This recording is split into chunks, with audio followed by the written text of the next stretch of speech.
तो चलिए आज हम आपको एक कहानी सुनाते हैं। एक गांव था। उस गांव में बहुत सारे लोग रहते थे। गरीब, मजदूर, मध्यम वर्ग के, अमीर, सभी उस गांव में प्रसन्न थे, खुश थे। सभी के घरों में पालतू पशु थे। कुछ पशु बुजुर्ग थे, कुछ अधेड़ उम्र के थे और कुछ नए थे। गांव वाले उन पशुओं के द्वारा अपने व्यापार का काम, खेती बाड़ी का काम, एक स्थान से दूसरे स्थान जाने का काम उन पशुओं के द्वारा करते थे। वो पशुएं बेशक बुजुर्ग थे या अधेड़ थे, लेकिन अंदर से बहुत ही ताकतवर और स्वस्थ थे। गांव वाले उन पशुओं को शुद्ध चारा, अपने घर का शुद्ध अनाज खिलाते थे, जिससे उनका स्वास्थ्य और शरीर पूरी तरीके से तंदुरुस्त था। कहते हैं ना कि दिन एक सा नहीं होता। जब अच्छा दिन चलता है तो बुरे दिन का भी आगमन होता है।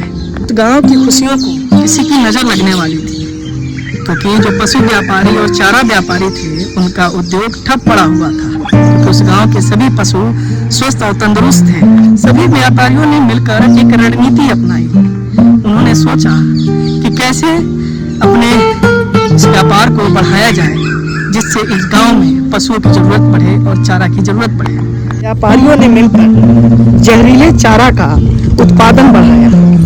वो लोग गांव की भोली भाली जनता को ये बताकर उस चारे का बिक्री करने लगे कि ये चारा बहुत ही सस्ता और आपके पशुओं के लिए लाभदायक है, जो कि आपके घर के अनाज और शुद्ध चारा से बहुत ही सस्ता है।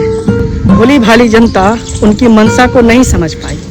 वो लोग मुफ्त और शुद्ध समझकर उस चारा को अपने पशुओं को खिलाने लगे, जिसका परिणाम ये हुआ कि उनके बुजुर्ग हुए जो पशु थे और अधेड़ उम्र के पशु थे वो बीमार पड़ने लगे। धीमे धीमे गांव में पशुएं मरने लगी।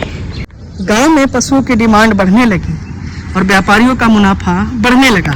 कुछ लोगों ने उनकी मंशा को समझ लिया, लेकिन सभी व्यापारियों ने मिलकर उन लोगों का मुंह बंद करा दिया। किसी ने भी उन गरीब किसानों की स्थिति को नहीं समझा कि वो एक पाई पाई जोड़कर अपना परिवार चला रहे थे, पशुओं से अपना काम कर रहे थे। उनके पे क्या बीतेगी। कहते हैं ना कि व्यापार में ज्यादातर लोग सिर्फ मुनाफा देखते हैं। उस व्यापार से किसी पे क्या बीतती है कोई फर्क नहीं पड़ता। देखते देखते वो हंसता खेलता गांव बर्बाद हो गया। वहाँ के लोग जो सुख समृद्धि का जीवन व्यतीत कर रहे थे, आज वो तमाम दुखों का सामना कर रहे हैं।